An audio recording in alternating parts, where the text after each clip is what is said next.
আসসালামু আলাইকুম। আমন্ত্রণ জানাচ্ছি জাগো টিভিতে। আপনাদের সাথে আছি আমি মমতাজ শাহিন রুম্পা। শুরুতেই জানিয়ে দিব আপডেটগুলো।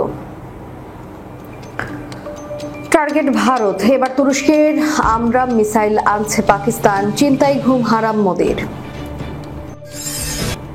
যে কারণে চীন পাকিস্তান বাংলাদেশের যৌথ হামলার ভয়ে ততষ্ট ভারত, গদি মিডিয়া এবং নয়াদিল্লিতে তোলপাড়, উগ্র হিন্দুত্ববাদী নেতাদের হার্ট অ্যাটাকের জোগাড়। খামেনির বিস্ফোরক ভাষণে কাঁপল মধ্যপ্রাচ্য, গোটা বিশ্বের ক্যান্সার ইসরায়েল, একে শিকড় থেকে উপড়ে ফেলতেই হবে, খামেনির হুঁশিয়ারি। লোহিত সাগরে হুথিদের হামলার মুখে ইসরায়েলকে একা ফেলে পালাচ্ছে আমেরিকা। আমরা কখনোই ইসরায়েলকে স্বীকৃতি দিব না, সাফ ঘোষণা পাকিস্তানের। গাজায় ব্যাপক হামলা, কয়েক ঘন্টায় শহীদ 140 নিরীহ ফিলিস্তিনি। ভারত থেকে পণ্য আমদানিতে নিষেধাজ্ঞা, দিলীপ ঘোষের হুঁশিয়ারি, বাংলাদেশ টক্কর দিলে বাঁচবে না। শুনছিলেন শিরোনাম, এবারে বিস্তারিত। টার্গেট ভারত, এবার তুরস্কের আমরাম মিসাইল আনছে পাকিস্তান, চিন্তায় ঘুম হারাম মোদির। মধ্যপ্রাচ্যে প্রতিরক্ষা খাতে দ্রুত এগিয়ে চলা দেশ তুরস্ক এবার যুক্তরাষ্ট্র থেকে কিনছে শতাধিক অত্যাধুনিক আমরাম মিসাইল। আকাশ থেকে আকাশে নিক্ষেপযোগ্য এই মিসাইলগুলো মূলত স্বল্প পাল্লার হলেও প্রযুক্তির দিক থেকে অত্যন্ত উন্নত। নানা ধরনের সংস্করণ সহ পুরো চুক্তির আর্থিক মূল্য প্রায় 30 কোটি মার্কিন ডলার। তবে চুক্তির খবর সামনে আসতেই উদ্বেগে কেঁপেছে নয়াদিল্লি। ভারতের প্রধানমন্ত্রী নরেন্দ্র মোদীর যেন আত্মারাম খাঁচা ছাড়া হয়ে গেছে, কারণ তুরস্ক ও পাকিস্তানের সামরিক সহযোগিতা দিনে দিনে ঘনিষ্ঠ হচ্ছে, আর এই মিসাইল চুক্তিকে কেন্দ্র করে ভারতের দুশ্চিন্তা চরমে উঠেছে। এর পেছনে রয়েছে অতীতের একটি রক্তক্ষয়ী পর্ব। 2019 সালে ভারতের পুলওয়ামার ভয়াবহ আত্মঘাতী হামলায় 40 জন আধা সামরিক সদস্য নিহত হন। প্রতিক্রিয়ায় ভারত বালাকোটে বিমান হামলা চালায়, যার পরপরই ঘটে 1971 সালের পর প্রথম ভারত পাকিস্তান আকাশ যুদ্ধ। সেই সংঘাতে পাকিস্তানের F-16 যুদ্ধ বিমান থেকে আমরাম মিসাইল ছোড়া হয় ভারতীয় যুদ্ধ বিমানের দিকে। ভারতীয় সরকারি সূত্র দাবি করে, সেই সময় পাকিস্তান যুক্তরাষ্ট্রের তৈরি এই আমরাম মিসাইল ব্যবহার করেছিল, যেহেতু পাকিস্তানের কাছে আমরাম নিক্ষেপের উপযুক্ত কেবল F-16 যুদ্ধ বিমান রয়েছে, তাই এই অভিযোগের ভিত্তি জোরালো। ফলে আবারও তুরস্কের কাছ থেকে মিসাইল সংগ্রহ এবং তা পরোক্ষভাবে পাকিস্তানের হাতে পৌঁছানোর সম্ভাবনায় ভারতের দুশ্চিন্তা নতুন মাত্রা পেয়েছে। ভারতীয় গণমাধ্যমগুলো বলছে, এই ঘটনা প্রমাণ করে যুক্তরাষ্ট্রের অস্ত্র কিভাবে কখনো কখনো ওয়াশিংটনের এই মিত্র দেশের বিরুদ্ধে ব্যবহৃত হচ্ছে। তার উপর তুরস্ক ও পাকিস্তানের সামরিক সম্পর্ক এখন আগের যে কোনো সময়ের চেয়ে গভীর। বিভিন্ন সময় তুরস্ক পাকিস্তানকে সংজ্ঞার ইহা সহ উন্নত মানের ড্রোন সরবরাহ করেছে, যা কাশ্মীর ইস্যুতে ভারত বিরোধী সংঘাতে ব্যবহার করেছে পাকিস্তান। এবার আমরাম মিসাইল নিয়ে ভারতের উদ্বেগ আরও বেড়েছে এর প্রযুক্তিগত শক্তির কারণে। আমরাম 120C সংস্করণটি বর্তমানে সবচেয়ে উন্নত সংস্করণগুলোর একটি। এটি সলিড ফুয়েল রকেট মোটর চালিত এবং প্রতি ঘন্টায় প্রায় 5000 কিলোমিটার গতিতে 180 কিলোমিটার দূরত্বে লক্ষ্যবস্তুতে আঘাত হানতে সক্ষম।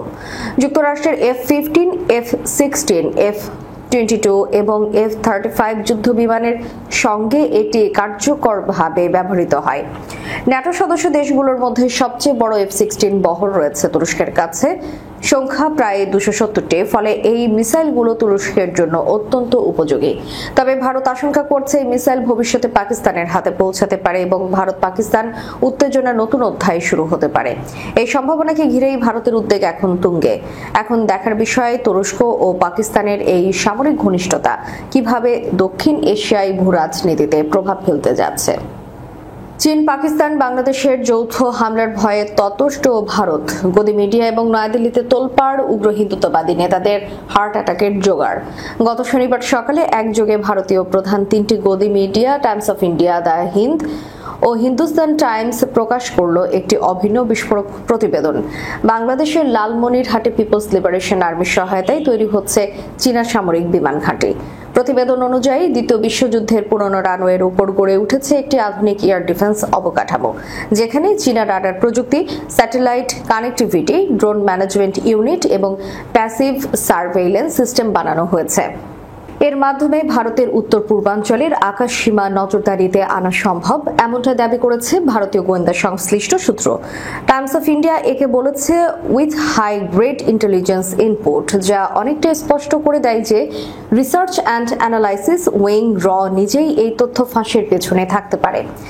আর্টিকেলে উল্লেখ করা হয়, লালমনিরহাটের সম্ভাব্য ঘাঁটি পাকিস্তানের স্কার্দু ও চীনের হোতান এয়ারবেজের সঙ্গে মিলে গঠিত করেছে এক ত্রিমাত্রিক এয়ারশিল্ড, যা ভারতের আকাশ প্রতিরক্ষা ব্যবস্থাকে ঘিরে ফেলবে বলেই আশঙ্কা। প্রসঙ্গত, বাংলাদেশের অন্তর্বর্তী সরকার, যার নেতৃত্বে রয়েছেন নোবেলজয়ী অধ্যাপক ইউনূস, বারবার বলেছেন দেশ কোনো বলয়ে যাচ্ছে না। কিন্তু ভারতীয় মিডিয়ার দাবি, একই সঙ্গে তিনি চীন, ভারত, আমেরিকা এবং রাশিয়ার সঙ্গে গোপন বৈঠক চালিয়ে যাচ্ছেন। এই অবস্থানকে এখন জিও স্ট্র্যাটেজিক নিউট্রাল পুল বলা হচ্ছে, যেখানে সবাই আছে কিন্তু কেউই সম্পূর্ণ নিয়ন্ত্রণে নেই। তবে প্রশ্ন হচ্ছে, এই নিরপেক্ষ কৌশল আদৌ কি দীর্ঘস্থায়ী হবে? ভারতের জাতীয় নিরাপত্তা উপদেষ্টাদের আশঙ্কা, যদি লালমনিরহাট সত্যি একটি কার্যকর PLA ঘাঁটিতে রূপ নেয়, তবে তা ভারতের জন্য হার্ট অ্যাটাকের সমান। জবাবে ভারত উত্তর পূর্ব সীমান্ত জুড়ে গড়ে তুলেছে integrated battalion hub. Arunachal, Nagaland, Tripura সীমান্তে জোরদার সামরিক তৎপরতা শুরু হয়েছে। এমনকি পশ্চিমবঙ্গ ও আসামের সঙ্গে সংযুক্ত সীমান্তেও ঢুকেছে ড্র এর কয়েকটি বিশেষ অপারেশন ইউনিট। ভারতের লক্ষ্য বাংলাদেশকে আবার তাদের প্রাকৃতিক বাফার স্টেটে রূপান্তর করা। কিন্তু ইউনূসের সরকার এই রূপরেখায় হাঁটছে না, বরং ফরেন পলিসিতে দেখাচ্ছে এক স্বাধীন ও ভারসাম্যপূর্ণ পথ চলা। একজন ভারতীয় সামরিক বিশ্লেষক স্পষ্টতই বলেন, যুদ্ধ আর কেবল ভূখণ্ডে নয়, তা এখন শুরু হয় আকাশে। আর আকাশ হারালে ভূখণ্ড রক্ষা করা অসম্ভব। বিশ্বের দৃষ্টি এখন ইউক্রেন, তাইওয়ান এবং মধ্যপ্রাচ্যের উপর। সেই সুযোগই দক্ষিণ এশিয়ায় জন্ম নিচ্ছে এক নতুন প্রতিরোধ বলয়। ঢাকা, বেইজিং ও ইসলামাবাদের মধ্যকার নীরব কিন্তু স্পষ্ট সমন্বয় হয়তো দক্ষিণ এশিয়াকে ঠেলে দিচ্ছে রেড স্টার ঘাঁটি নির্ভর ভবিষ্যতের দিকে। প্রশ্ন আর নেই যে বাংলাদেশ, চীন, পাকিস্তান সমন্বিত একটি শক্তি উঠে আসছে। এখন কেবল প্রশ্ন, কবে এবং কত দ্রুত তারা বসবে দক্ষিণ এশিয়ার নিয়ন্ত্রণের আসনে। খামেনির বিস্ফোরক ভাষণে কাঁপল মধ্যপ্রাচ্য। গোটা বিশ্বের ক্যান্সার ইসরায়েল, একে শেকড় থেকে উপড়ে ফেলতেই হবে, এমনই হুঁশিয়ারি দিয়েছেন খামেনি। ইরানের পারমাণবিক ইস্যুতে তেহরানের সঙ্গে আলোচনা চালিয়ে যাচ্ছে ওয়াশিংটন। এমন পরিস্থিতিতে মধ্যপ্রাচ্য সফরে মার্কিন প্রেসিডেন্ট ডোনাল্ড ট্রাম্প তেহরান প্রশাসনকে দুর্নীতিগ্রস্ত এবং অকার্যকর বলে আখ্যা দিয়েছেন। ট্রাম্পের এমন মন্তব্যের জবাব দিয়ে শনিবার ইরানের সর্বোচ্চ নেতা আয়াতুল্লাহ আলী খামেনি বলেন, ট্রাম্প শান্তির কথা বলে ধ্বংসযজ্ঞ চালাচ্ছেন।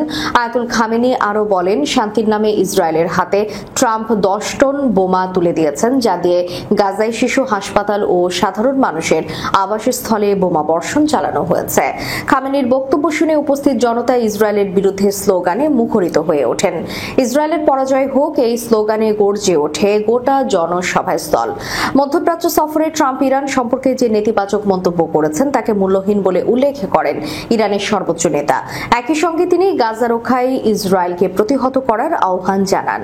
আয়াতুল্লাহ খামেনি বলেন, ইসরায়েল ভয়ঙ্কর এক ক্যান্সারের মতো, গাজাকে বাঁচাতে হলে ইসরায়েলকে শেকড় থেকে উপড়ে ফেলতেই হবে।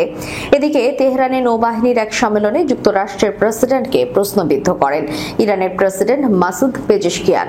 তিনি বলেন, গাজায় যখন দিনে দিনে শত শত ফিলিস্তিনের প্রাণ ঝরে যাচ্ছে, তখন কিভাবে ট্রাম্প শান্তি প্রতিষ্ঠার কথা বলেন। তিনি আরো বলেন, যিনি আন্তর্জাতিক অপরাধ আদালতের উপর নিষেধাজ্ঞা আরোপ করেন, তার শান্তির বার্তা বিশ্বাসযোগ্য নয়। সাম্প্রতিক মাসগুলোতে ইয়েমেনের হুথি যোদ্ধাদের একের পর এক ক্ষেপণাস্ত্র ও ড্রোন হামলায় বিপাকে পড়েছে রেড সিতে মোতায়েন মার্কিন নৌবাহিনী। একাধিক সূত্রের বরাতে জানা গেছে, হুথিদের ছোড়া ক্ষেপণাস্ত্র বেশ কয়েকবার আঘাত হেনেছে মার্কিন বিমানবাহী রণতরী USS হ্যারি এস ট্রুম্যানে। এছাড়া যুক্তরাষ্ট্র হারিয়েছে একাধিক যুদ্ধ বিমানও। এসব ঘটনায় মার্কিন নৌবাহিনীর সক্ষমতা ও ভাবমূর্তি নিয়ে প্রশ্ন উঠেছে আন্তর্জাতিক অঙ্গনে। সবচেয়ে সাম্প্রতিক ঘটনা ঘটেছে 13 মে, যখন একটি মার্কিন যুদ্ধ বিমান রেড সিতে ডুবে যায়। ওয়াশিংটনের দাবি, নিয়মিত মহড়ার সময় যুদ্ধ জাহাজে অবতরণের সময় যান্ত্রিক ত্রুটির কারণে এই দুর্ঘটনা ঘটে। তবে এক সপ্তাহ আগেও আরেকটি যুদ্ধ বিমান একইভাবে সমুদ্রে তলিয়ে যাওয়ার এই ব্যাখ্যাকে ঘিরে তৈরি হয়েছে নানা সংশয়। এমন পরিস্থিতিতে নতুন করে চমক সৃষ্টি করেছে USS হ্যারি এস ট্রুম্যানের হঠাৎ পিছু হটার খবর। ইরানের রাষ্ট্র গণমাধ্যম প্রেস টিভি জানায়, মার্কিন কর্মকর্তাদের বরাত দিয়ে আল জাজিরাকে দেয়া তথ্য উঠে এসেছে। ওমানের মধ্যস্থতায় হুথি যোদ্ধাদের সঙ্গে একটি সমঝোতা চুক্তিতে উপনীত হয়েছে যুক্তরাষ্ট্র। এর আওতায় রেড সি ও ইয়েমেন অঞ্চলে আর কোনো মার্কিন বিমানবাহী রণতরী মোতায়েন করা হবে না এবং ইউএসএস ট্রুম্যানকে অবিলম্বে প্রত্যাহার করা হচ্ছে। চুক্তির শর্ত অনুযায়ী উভয় পক্ষই পরস্পরের উপর হামলা চালাবে না। ইয়েমেনে মার্কিন হামলা বন্ধের বিনিময়ে হুথিরা রেড সিতে যুক্তরাষ্ট্রের জাহাজ চলাচলের নিরাপত্তা নিশ্চিত করবে। এদিকে এই চুক্তির সবচেয়ে বড় ভুক্তভোগী হচ্ছে ইসরায়েল, কারণ রেড সিতে ইউএসএস ট্রুম্যানের উপস্থিতি এতদিন হুথিদের ছোড়া মিসাইল ভূপাতিত করতে গুরুত্বপূর্ণ ভূমিকা রেখেছিল। এখন মার্কিন রণতরী সরে যাওয়ায় কার্যত একা হয়ে গেছে ইসরায়েল। হুথিদের ক্রমবর্ধমান আক্রমণের মুখে ইসরায়েলকে আর কোনো সামরিক সহায়তা দেবে না যুক্তরাষ্ট্র, এমনটাই মনে করা হচ্ছে। ইতোমধ্যেই এই পরিবর্তনের প্রভাব দেখা যেতে শুরু করেছে। মার্কিনীদের সঙ্গে চুক্তির পর হুথিরা ইসরায়েলের বিরুদ্ধে হামলা আরও জোরদার করেছে।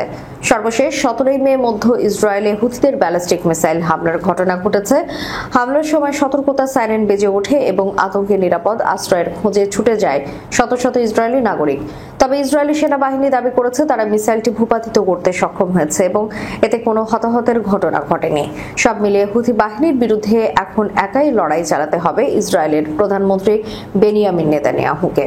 আর মার্কিন যুক্তরাষ্ট্র দীর্ঘদিনের মিত্র দেশটিকে রণক্ষেত্রে ফেলে রেখে কূটনৈতিক সমঝোতার পথে হাঁটছে। পাকিস্তান কখনোই ইসরায়েলকে স্বীকৃতি দেবে না, এমন স্পষ্ট বার্তা দিলেন দেশটির প্রতিরক্ষা শিল্পমন্ত্রী রাজা হায়াত। সৌদি আরব সফররত অবস্থায় এক বক্তব্যে তিনি বলেন, ইসরায়েল উপমহাদেশের উত্তেজনায় জড়িত এবং পাকিস্তান তার শাসক গোষ্ঠীকে কখনোই স্বীকৃতি দেবে না। এই বক্তব্য মার্কিন প্রেসিডেন্ট ডোনাল্ড ট্রাম্পের সাম্প্রতিক মন্তব্যের পরেই এসেছে। ট্রাম্প বলেছিলেন, সৌদি আরব সহ মুসলিম বিশ্বের কিছু দেশ ইসরায়েলের সঙ্গে সম্পর্ক পুনঃস্থাপন করতে পারে। তারই পরিপ্রেক্ষিতে রাজা হায়াত স্পষ্ট করে দেন, ইসলামাবাদ এই পথে হাঁটবে না। তিনি আরও বলেন, পাকিস্তানের জনগণ, সরকার এবং সশস্ত্র বাহিনী কাশ্মীরের জনগণের পাশে সবসময় থাকবে। ইসরায়েল কিছু দেশের সহায়তায় ইসলামাবাদকে ক্ষতি করতে চায়, তবে আমরা তা প্রতিহত করব। এদিকে আন্তর্জাতিক গ্রেফতারি পরোয়ানা জারির আশঙ্কায় ভ্যাটিকান সফর বাতিল করেছেন ইসরায়েলি প্রধানমন্ত্রী বেনিয়ামিন নেতানিয়াহু। ইসরায়েলের প্রভাবশালী দৈনিক ইয়েদিয়থ আরনোথ জানিয়েছে, নতুন পোপের অভিষেক অনুষ্ঠানে যোগ দিতে চেয়েছিলেন নেতানিয়াহু, কিন্তু তার বিরুদ্ধে সম্ভাব্য আন্তর্জাতিক গ্রেফতারি আদেশ কার্যকরের আশঙ্কায় সফরটি বাতিল করেন। ফিলিস্তিনের অবরুদ্ধ গাজা উপত্যকায় ব্যাপক হামলা চালাচ্ছে দখলদার ইসরায়েল। ইসরায়েলি প্রতিরক্ষা বাহিনী রোববার উপত্যকাটিতে স্থল হামলা শুরুর ঘোষণা দিয়েছে। কাতার ভিত্তিক সংবাদ মাধ্যম আল জাজিরা জানিয়েছে, আজ ভোর থেকে সন্ধ্যা এই কয়েক ঘন্টা সময়ের মধ্যেই 140 ফিলিস্তিনিকে হত্যা করেছে ইসরায়েল। সংবাদ মাধ্যমটিকে হাসপাতাল সূত্র জানিয়েছে, 140 জনের মধ্যে 69 জনে প্রাণ হারিয়েছেন গাজার উত্তরাঞ্চলে, যেখানে দখলদাররা সবচেয়ে বেশি ধ্বংসযজ্ঞ চালাচ্ছে। এর আগে হাসপাতালের এক কর্মকর্তা জানিয়েছিলেন, দক্ষিণ গাজার আল মাওয়াসির একটি আশ্রয় কেন্দ্রে হামলা চালিয়েছে ইসরায়েল। হামলার সময় সেখানকার মানুষ ঘুমিয়েছিলেন, যারা বিভিন্ন জায়গা থেকে বাস্তুচ্যুত হয়ে এখানে আশ্রয় নিয়েছিলেন। ঘুমন্ত অবস্থায় চালানো ওই হামলায় শিশুসহ কয়েক ডজন মানুষ নিহত হন। গাজায় ব্যাপক স্থল হামলা শুরুর কথা জানিয়েছে ইসরায়েলি প্রতিরক্ষা বাহিনী। আজ এক বিবৃতিতে বলেছে, গতকাল অপারেশন গিডিয়ন চ্যারেটের অংশ হিসেবে আমাদের দক্ষিণ কমান্ডের স্যান্ডিং এবং রিজার্ভ সেনারা উত্তর ও দক্ষিণ গাজা উপত্যকায় ব্যাপক স্থল হামলা শুরু করেছে। ভারতের বাণিজ্য ও শিল্প মন্ত্রণালয় বাংলাদেশের উপর কয়েকটি পণ্যের আমদানি সংক্রান্ত বন্ধ নিষেধাজ্ঞা আরোপ করেছে। ডাইরেক্টরেট জেনারেল অফ ফরেন ট্রেডের নির্দেশিকার পর এই পদক্ষেপ নেওয়া হয়। এই প্রতিক্রিয়ায় বিজেপি নেতা দিলীপ ঘোষ বলেছেন, ভারতের সঙ্গে টক্কর দিলে ওরা বাঁচতে পারবে না। রোববার দিলীপ ঘোষ ভারতীয় সংবাদ সংস্থা এএনআই-কে বলেন, আমরা যখন পাকিস্তানকে টাইট দিতে পারি তখন বাংলাদেশ তো কোনো কিছুই না। চারদিক থেকে ভারত দিয়ে ঘেরা, ওদের সব আমাদের হাতে আকাশ থেকে পানি, ব্যবসা থেকে বাণিজ্য। ওদের বোঝা উচিত ভারতের সঙ্গে টক্কর দিলে ওরা বাঁচতে পারবে না। এর আগে গতকাল শনিবার বাংলাদেশ থেকে তৈরি পোশাক, প্রক্রিয়াজাত খাদ্য, প্লাস্টিক সহ 6 ধরনের পণ্য আমদানিতে স্থলবন্দর ব্যবহারে বিধিনিষেধ জারি করে ভারত। দেশটি বাণিজ্য ও শিল্প মন্ত্রণালয়ের অধীন directorate general of foreign trade এই বিষয়ে একটি নির্দেশনা জারি করে। এই নির্দেশনা শনিবার থেকে কার্যকর হয়েছে। নির্দেশনা অনুসারে ভারতে কোনো স্থলবন্দর দিয়েই বাংলাদেশ থেকে কোনো ধরনের তৈরি পোশাক আমদানি করতে পারবে না ভারতের ব্যবসায়ীরা। এইসব পণ্য কেবল নবসেবা এবং কলকাতা সমুদ্র বন্দর দিয়েই আমদানি করা হবে। শেষ করার পূর্বে সংবাদ শিরোনামগুলো জানিয়ে দিব আরো একবার। টার্গেট ভারত, এবার তুরস্কের আমরাম মিসাইল আনছে পাকিস্তান, চিন্তায় ঘুম হারাম মোদির। যে কারণে চীন পাকিস্তান বাংলাদেশের যৌথ হামলার ভয়ে ততষ্ট ভারত, গদি মিডিয়া এবং নয়াদিল্লিতে তোলপাড় উগ্র হিন্দুত্ববাদী নেতাদের হার্ট অ্যাটাকের জোগাড়। খামেনির বিস্ফোরক ভাষণে কাঁপল মধ্যপ্রাচ্য, গোটা বিশ্বের ক্যান্সার ইসরায়েল, একে শিকড় থেকে উপড়ে ফেলতেই হবে, খামেনির হুঁশিয়ারি। লোহিত সাগরে হুথিদের হামলার মুখে ইসরায়েলকে একা ফেলে পালাচ্ছে আমেরিকা। আমরা কখনোই ইসরায়েলকে স্বীকৃতি দিব না, সাফ ঘোষণা পাকিস্তানের। গাজায় ব্যাপক হামলা, কয়েক ঘন্টায় শহীদ 140 নিরীহ ফিলিস্তিনি। ভারত থেকে পণ্য আমদানিতে নিষেধাজ্ঞা, দিলীপ ঘোষের হুঁশিয়ারি, বাংলাদেশ টক্কর দিলে বাঁচবে না। এতক্ষণ আমাদের সাথে থাকার জন্য ধন্যবাদ। আল্লাহ হাফেজ।